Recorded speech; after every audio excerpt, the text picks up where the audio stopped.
Olá, amigas e amigos de Ideal Espírita. Hoje iremos abordar um tema bastante interessante que Kardec trata no livro O Céu e o Inferno. Vamos falar do temor da morte e o porquê os espíritas não temem a morte, ou pelo menos, porquê não deveriam temer, né? Inicialmente, vamos falar da razão dos seres orgânicos morrerem. Por que morrem, né? E nós diremos que os seres orgânicos morrem por esgotamento dos seus órgãos. É como se nós tivéssemos uma máquina e esta máquina começasse a trabalhar mal, começasse a ter problemas na sua organização e por isso então parasse de funcionar. Se a máquina está mal montada, para o movimento. A mesma coisa ocorre com o nosso corpo. Se ele está enfermo e não mais tem condições de continuar abrigando o espírito imortal que nele reside, ele morre, não é? E por que então que as pessoas têm tanto medo de um fato tão comum como a morte do corpo físico, quando este não mais tem condições de abrigar o espírito imortal? Muito deste temor origina-se no fato de que, desde crianças, procuram persuadir as pessoas de que existe um inferno e um paraíso. E que o mais certo é que elas acabem indo para o inferno. E, naturalmente, diante de toda a alegoria que existe com relação a céu, um local maravilhoso, e inferno, um local terrível, né, de provações e de um fogo eterno que queima sem consumir jamais, é natural que as pessoas tenham receio da morte, né? Então, quando as pessoas se tornam adultas, muitas acabam por não acreditar nessas duas possibilidades assim tão, digamos assim, estranhas, acabam por se tornar ateias ou materialistas. E são desse modo levadas a acreditar que além da vida presente, além do que nós vivemos aqui no nosso dia a dia, na matéria, o que existe é o nada, né? É o nada. E o nada pode ser bastante assustador, não é? Você saber que em determinado momento da sua vida vai acontecer alguma coisa e você estará diante de um total desconhecido, isso pode ser bem apavorante, né? Daí nós temos uma das causas da morte. Podemos também atribuir todo esse temor, né, ao fato de que a morte efetivamente é uma grande desconhecida para todas as pessoas, né? E a ignorância sobre um assunto gera justamente essa insegurança e esse temor. Durante muitos séculos no Ocidente, as pessoas aprenderam a encarar a morte como o fim de tudo, como o fim da existência, como o fim de suas aspirações, como a perda de tudo aquilo que elas haviam conquistado, não apenas sob o ponto de vista material, mas também sob o ponto de vista intelectual. Ou seja, com a morte você estaria diante do nada, você desapareceria, viraria pó, fumaça, alguma coisa assim. Então nós aprendemos também que, como já dissemos anteriormente, ao ver no desencarne a definição plena, né, da nossa vida futura, as condições em que viveremos, né, e sabendo que ou temos o céu ou o inferno como opção, e muito assim, ligeiramente, uma possibilidade de ir para um lugar meio estranho, difuso, que ninguém entende muito bem como é, chamado purgatório, as pessoas acabam desenvolvendo, mesmo que inconscientemente, esse temor, esse pavor da morte. Pois então, bastante compreensível, né, diante dessas concepções, que elas hajam perturbado, né, o nosso discernimento e imposto a todas as pessoas esse medo tão acentuado. As pessoas não têm opção, não colocam diante delas, né, em princípio não colocavam diante delas outra opção que não essas duas, talvez três, né? E outro fato que nós devemos levar em conta é o nosso natural instinto de sobrevivência, né? Esse instinto de sobrevivência que nos leva a resistir bastante ante a ameaça de destruição do nosso corpo físico. É natural, esse instinto foi colocado em nós, né, providencialmente por Deus, que deixou então para nós esse instinto de preservação, esse cuidado natural que temos com o nosso corpo. Então, daí resulta também esse medo, não é? Esse medo grande de vermos esse corpo que nós instintivamente temos que preservar, não é? Ameaçado de extinção. E aí você faz a ligação, né? Instinto de preservação, conservação do corpo com morte, o fim de tudo, a eliminação do corpo, a eliminação da vida, e aí naturalmente nós conseguimos estabelecer essa conexão e entender o porquê de tanto receio das pessoas com relação à morte, à extinção do seu corpo material. Também esse temor da morte vem do nosso desconhecimento, né, do que seja a morte e ao que ela pode nos conduzir, né? Nós não sabemos, mais uma vez, o que vai acontecer, o que será de mim? Será que dizem que não há nada depois da morte, que eu vou virar fumaça, que eu vou virar pó, que vou entrar num todo universal, de acordo com diversas concepções, mas será isso mesmo, né? Diante do desconhecido, a nossa imaginação fica muito fértil. E essa imaginação é que faz o pavor, o medo, o susto e a insegurança, não é? Portanto, embora a morte seja um fenômeno absolutamente natural, se existe uma coisa que todos nós sabemos, temos a certeza que vai acontecer, é que um dia iremos morrer, não é? Então, a morte, mesmo sendo esse fenômeno natural, porque faz parte das leis divinas, a humanidade como um todo ainda se apavora muito com ela, né? A humanidade ainda tem muito medo do momento em que terá que deixar a sua existência material. E o medo da morte é, então, uma consequência da falta de quê? Da falta de conhecimento. Da falta de conhecimento espiritual. A maioria das pessoas não sabe, né, que é um espírito imortal vivendo um momento muito fugidio, muito temporário, né, muito curto na matéria. Porque sendo espíritos imortais, nós temos toda a existência diante de nós. Esse período que passamos aqui na matéria, de 60, 80, até mesmo 100 anos, é muito pequeno, é ínfimo diante de toda a eternidade que nós temos para viver. Então é justamente esse desconhecimento do fato de sermos espíritos e espíritos imortais vivendo uma experiência na matéria que causa todo esse receio da morte. As religiões tradicionais, elas exaltam a sobrevivência, mas elas se perdem em especulações teológicas, fantasiosas, né? Criando várias ideias, como eu já falei, de céu, inferno, purgatório, tudo isso, mas elas não falam exatamente o que vai acontecer. Elas deixam muito perdido, vamos dizer assim, muito nebulosa essa ideia do que nos espera após a desencarnação. Quando, porém, cogitam, né, essas religiões, quando elas cogitam de como seria a vida além túmulo, elas se recusam a uma iniciativa extremamente lógica, que seria de quê? A de conversar com os próprios mortos, né?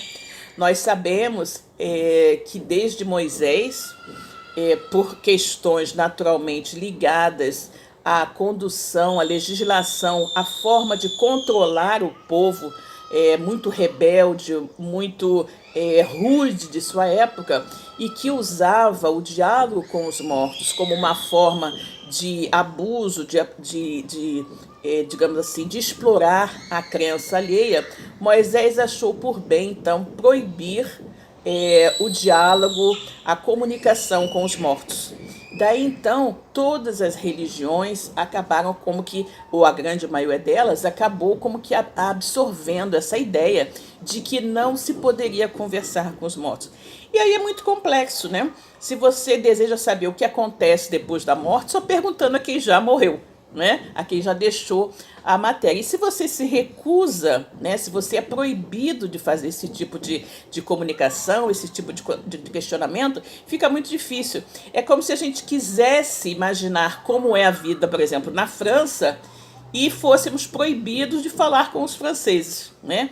Quem melhor que os franceses para nos esclarecer com relação à vida na França? É a mesma coisa. Quem melhor que os mortos, quem melhor que aqueles que já não estão mais conosco aqui na matéria, para nos informar como é a vida após a vida, né? E aí nós vamos à questão do porquê nós espíritas não tememos a morte, ou pelo menos não deveríamos temer, né? Como eu disse inicialmente. O espiritismo nos ajuda a vencer essa questão do medo da morte, porque ele começa exatamente, né, onde as outras religiões terminam. Isso é, o espiritismo começa desvendando para nós, né, elevando o véu que encobre a vida no mundo espiritual. Allan Kardec, o codificador da doutrina espírita, estudando essa questão da morte, escreveu um livro maravilhoso intitulado O Céu e o Inferno, né? Que é uma das 5 obras que compõem o Pentateuco Espírita. E nesse livro ele aborda bastante bem e coloca, né, no seu capítulo 2 da primeira parte, esse questionamento: por que os espíritas não temem a morte? Então, nós vamos ter ali naquele capítulo toda uma explicação de Kardec com relação a isso, né? Ele nos esclarece que o entendimento correto das condições e finalidades da morte auxilia a pessoa a não ter medo, mas a viver de um modo consciente e digno no mundo, a fim de encontrar felicidade e paz no outro lado da vida. O que isso significa? Significa que todos nós devemos pautar a nossa vida por uma conduta reta, uma conduta correta, que vá nos possibilitar, ao voltarmos ao plano espiritual, nos possibilitar viver em paz, harmonia e felicidade, né? Aqueles que forem justos, aqueles que agirem corretamente, essas pessoas não precisam ter medo de nada, né? Não precisam ter medo da morte, porque a sua fé, né, vai lhes assegurar a certeza do futuro. Então o espírita sabe perfeitamente quem é, de onde veio, para onde vai e o que está fazendo aqui. Então vamos responder essas questões. Quem somos? Somos espíritos. De onde viemos? Da nossa verdadeira vida, que é a vida espiritual. Para onde nós vamos? Nós vamos voltar para a nossa casa. Vamos voltar para o mundo espiritual. Mas o que nós estamos fazendo aqui? Por que viemos para cá? Viemos para essa experiência na matéria, experiência curta, como eu falei, em comparação com a enorme, a eternidade que temos diante de nós, por sermos espíritos imortais. Viemos para essa experiência na matéria para nos aperfeiçoarmos, para aprendermos a viver bem e de maneira fraterna uns com os outros, para corrigirmos erros que possamos ter porventura cometido em vidas anteriores, porque já vivemos inúmeras vidas nessa caminhada, desde a nossa criação por Deus como espíritos simples e ignorantes, nessa nossa caminhada de retorno a Deus como espíritos evoluídos. Então, nós vamos vivendo diversas encarnações e em cada uma delas aprendendo um pouco mais e indo nos melhorando a cada nova oportunidade, né? Então, a esperança faz com que o homem acredite, né? Que o espírito acredite numa vida melhor. E o exercício da caridade vai lhe dar segurança. Essa segurança de que no mundo para onde nós voltaremos, não encontraremos nada, nenhum ser que nos inspire temor, né? Por quê? Porque nós vivemos de acordo com a lei divina que está inserida dentro de nós, que foi colocada dentro de nós por nosso Pai Criador, que é Deus. Agora, o homem carnal, né? O homem que é mais preso à vida corpórea do que à vida espiritual, ele vê na terra, ele tem na terra penas e gozos materiais. A sua felicidade consiste basicamente na satisfação de todos os seus desejos materiais. a sua alma, né, que é como nós chamamos o espírito uma vez encarnado, quando desencarna a gente passa a chamar de espírito, mas que é a mesma coisa, alma e espírito são a mesma coisa. Então a sua alma de espírito encarnado está constantemente preocupada e angustiada pelos problemas da vida e se conserva numa ansiedade, numa tortura constante. Por quê? Porque o homem carnal, o homem materialista, o homem que não vê o seu lado espiritual, ele considera que a verdadeira vida é essa vida aqui da matéria. E aí muitos dizem, né, a vida é uma só, eu tenho que aproveitar enquanto estou aqui, não é? Então, que eu viva da melhor forma, que eu aproveite cada momento, porque depois quando eu morrer é o nada. Então, esse homem carnal, para ele, a morte assusta muito.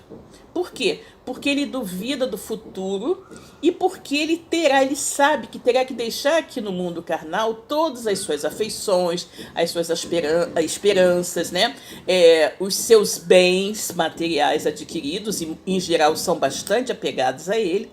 Então, a esse homem mais voltado para a matéria, a morte do corpo físico assusta bastante, porque para ele em nenhum momento cogita de ser um ser espiritual. Para ele é matéria apenas que existe, e por isso, quando ele percebe que a sua matéria está se acabando, que não tem mais condições de mantê-lo aqui na Terra, ele fica extremamente apavorado com essa possibilidade, né? Então, o homem moral, né? O homem moral, por um outro lado, aquele homem espiritualizado que se colocou acima das necessidades fictícias criadas pelas paixões, né, do nosso dia a dia, ele já vê nesse mundo, né, ele já experimenta nesse mundo gozos e prazeres que o homem material desconhece, né?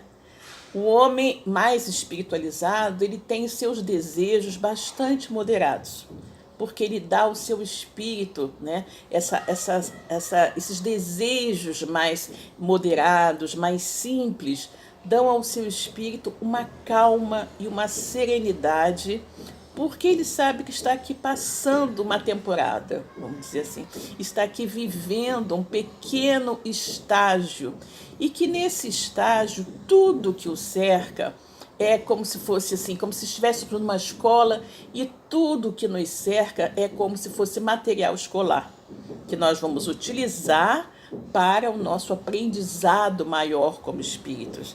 Então, o local onde nascemos, o país, a cidade, a família onde somos alocados, as condições sociais, a nossa condição cultural, a nossa condição mesmo física, tudo isso deve ser encarado como elementos subsidiários à nossa evolução. Nós não devemos considerar a riqueza, a posição social, o poder como questões extremamente importantes na nossa vida. Não, elas são todas secundárias. Nós as utilizamos para ir burilando o nosso espírito. O nosso espírito, sim, ele precisa ser trabalhado. Então, se você por acaso ocupa uma posição de poder e de riqueza, não é para que você apenas se beneficie com isso, porque Deus não lhe deu essa oportunidade, porque você é o mais queridinho do que outras pessoas. Não.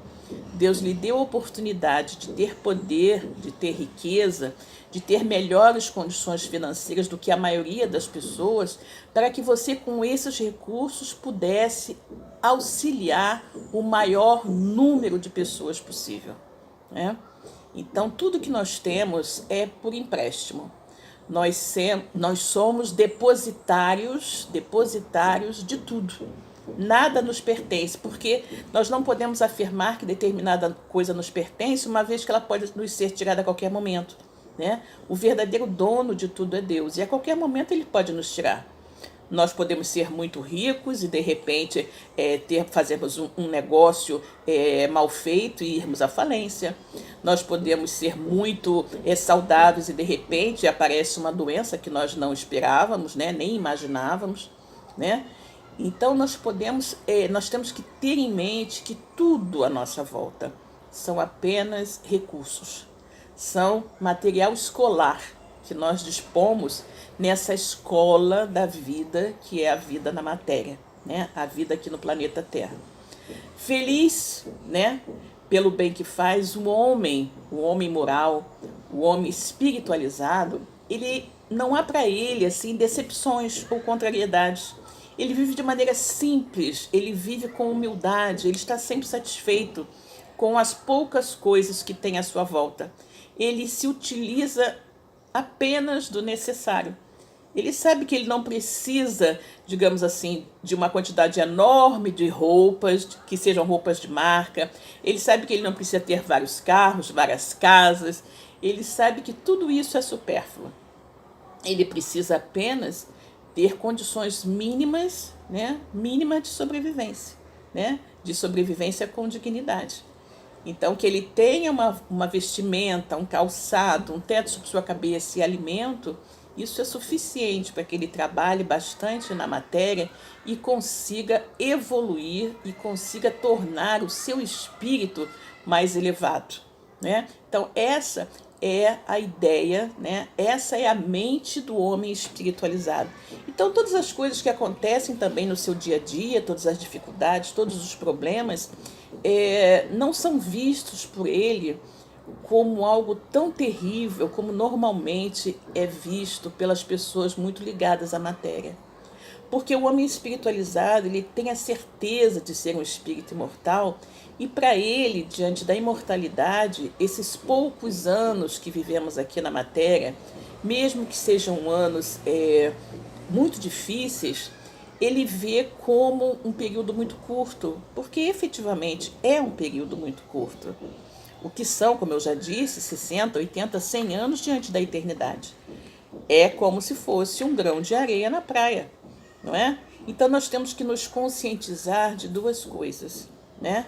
Primeiro, que qualquer situação que estejamos vivendo é necessária à nossa evolução, porque nada ocorre sem a permissão de Deus e porque Deus não nos coloca diante de nenhuma situação impossível de ser vivida. E todas as situações pelas quais nós passamos, nós efetivamente precisamos passar para o nosso burilamento, para que nós possamos acertar as nossas contas com a lei divina, que muito provavelmente nós burlamos em existências passadas. Então, o homem espiritual, ele compreende o porquê das suas dificuldades, ele sabe também que aquilo não vai durar para sempre. E é justamente essa certeza que lhe dá força, coragem, paciência e resignação para continuar o seu caminho evolutivo, mesmo diante das dificuldades mais pungentes, né? A morte, então, para o homem espiritual, é uma simples mudança de estado, né? É a destruição de uma forma frágil, que é o seu corpo físico, de uma forma frágil que já não proporciona à vida as condições necessárias ao seu funcionamento e à sua evolução. Nós sabemos, como espíritas que somos, não é? Que nós somos formados de, digamos assim, 3 corpos, né? Nós somos um espírito revestido de um corpo semimaterial, fluídico, semimaterial, que é o perispírito, e, por último, o corpo de carne. Esse corpo de carne é como se fosse uma roupa, uma vestimenta do espírito. E essa roupa, ela vai ser utilizada pelo espírito enquanto tiver condições de ser utilizada. Quando ela não mais tiver condições de ser utilizada, ela será desprezada, será abandonada, né? E o espírito retornará à sua verdadeira pátria, vida espiritual, não é? Para aguardar a oportunidade de receber uma nova vestimenta carnal, para retornar em mais uma encarnação e continuar a sua evolução, né? Então, o espírito, debaixo dessa sua forma fluídica, né, imponderável, que é o perispírito, ele vai aguardar novas encarnações e o que vai acontecer? O seu estado mental, né, equilibrado ou desequilibrado, tranquilo ou intranquilo, o seu estado de sensação de paraíso ou de inferno vai depender dos frutos da existência que ele levou na matéria, né? Vai ser, como Jesus disse, o momento da colheita, da semeadura que ele tiver feito enquanto encarnado. A morte, então, promove o encontro com a nossa própria consciência. para avaliarmos então a experiência humana que acabou de terminar. É como dizia Jesus, né, o momento dos tempos são chegados, né, na hora em que vamos acertar as contas, né, a hora do momento da decisão. O que significa isso? Que quando nós deixarmos o corpo físico, nós teremos que dar conta do que fizemos aqui, né? E aí nós vamos receber, né, segundo as nossas obras, como eu disse, esse tribunal, né, da consciência, esse tribunal incorruptível, né, que nós mesmos elegemos e organizamos dentro de nós, determinará então se nós seguiremos para regiões menos felizes, onde, como disse Jesus, né, haverá prantos e ranger de dentes, ou se nós vamos estar habilitados a estagiar em comunidades felizes, plenamente integradas ao serviço do bem. Tudo vai depender de como nós nos conduzimos aqui durante o nosso estágio na matéria. A vida que nós encontraremos no mundo espiritual será sempre de acordo com aquilo que produzimos, né? Pois, como eu já falei, a cada um será dado segundo as suas próprias obras. Assim sendo, a vida que vamos encontrar no futuro, no mundo espiritual, vai variar muito de pessoa para pessoa. Algumas criaturas, apesar de terem suas vidas, né, apesar de terem tido vidas materialmente boas, acomodadas, ricas, aparentemente felizes, elas poderão encontrar consequências desastrosas, tristes, depressivas mesmo, ao deixarem o corpo material, né? Toda a felicidade, toda a riqueza, todo o luxo que desfrutaram aqui poderá facilmente não ser visto, poderá não, efetivamente não será encontrado no mundo espiritual. Elas poderão encontrar situações muito difíceis. E aí a gente vai lembrar da história do rico e Lázaro, né? Nessa história existia um homem muito rico que tinha tudo na vida em termos de posses materiais, e Lázaro, que era um mendigo muito doente que vivia próximo à sua casa, né? E quando os dois desencarnam, o homem vê que ele está em situação de extrema miséria, sofrendo grandes tormentos. E Lázaro, que havia sofrido durante toda a sua vida material, se encontra, como se dizia, né, no seio de Abraão, né? Ele se encontra no dito céu. E o homem então compreende, né? Ele compreende que toda a sua vida material, em que ele foi egoísta, só pensou nele mesmo, só pensou em usufruir de todas as benesses que a riqueza oferecia, sem se preocupar em dividir um pouco com os seus semelhantes mais necessitados, sem olhar para o próximo com um olhar fraternal e dessa forma auxiliar com todos aqueles recursos materiais que Deus havia disponibilizado para ele, auxiliar outras pessoas na sua caminhada na Terra.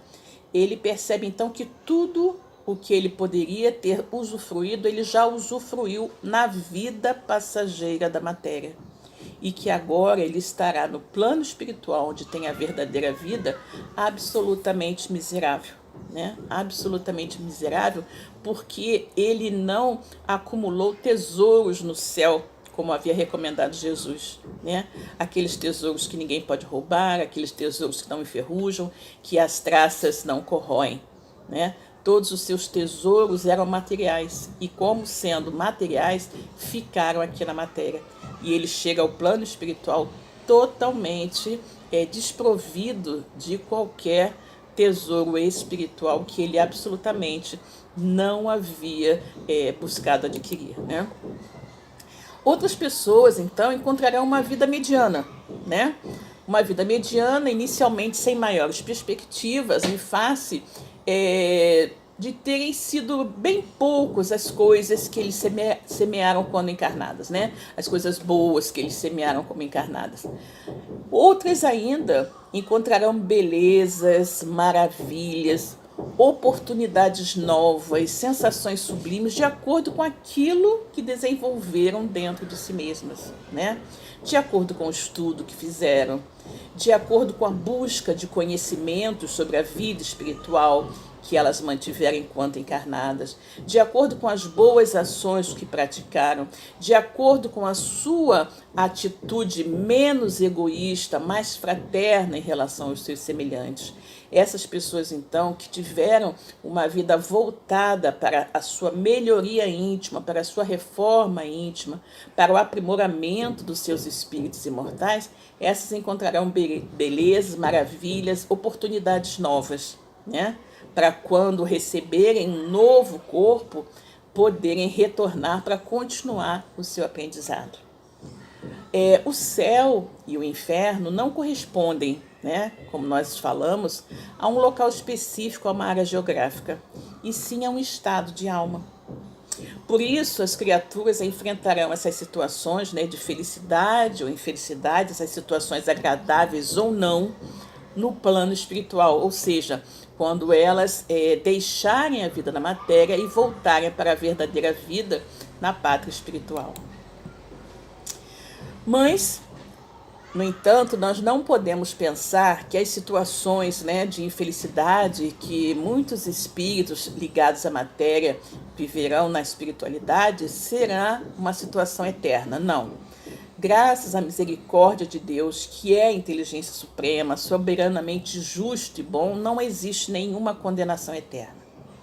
Todas as criaturas, né, no plano espiritual, continuarão a viver, podendo reajustar-se e recuperar-se para retornarem a uma nova reencarnação. Todos irão receber uma nova oportunidade de reajuste, né? A grande maioria das criaturas que vivem hoje na Terra vai precisar de muitas encarnações ainda. E tais encarnações serão uma bênção para todas elas. Na verdade, será uma bênção para todos nós. É muito bom saber que nós temos a possibilidade de recomeçar. Nós temos a possibilidade de reajustar, de corrigir todos os erros que nós, porventura, tenhamos cometido. Então, é muito bom saber que essa vida não é a única, que esta é apenas uma das inúmeras vidas que nós teremos que viver, que nós viveremos enquanto estivermos na nossa caminhada evolutiva. Como Deus, né, na sua infinita bondade, não condena ninguém, seja como for que tenhamos vivido, né, nós teremos sempre novas oportunidades para nos recuperarmos. Deus é infinitamente bom, misericordioso, compreensivo. Ele sabe que somos espíritos ainda muito endividados. Somos espíritos ignorantes, crianças espirituais, como costuma se dizer, não é?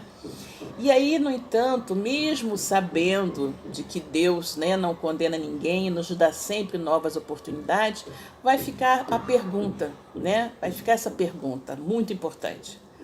Por que semearmos sofrimentos para o nosso futuro, se nós podemos, desde já, semear paz, felicidade e amor, né? Então, é muito, muito importante que a gente tenha isso em mente. E aí, para concluir o nosso estudo de hoje, nós vamos colocar uma frase de Leon Denis, que está na sua obra O Problema do Ser, do Destino e da Dor, quando ele nos diz o seguinte: a vida do homem é como o sol nas regiões polares durante o estio.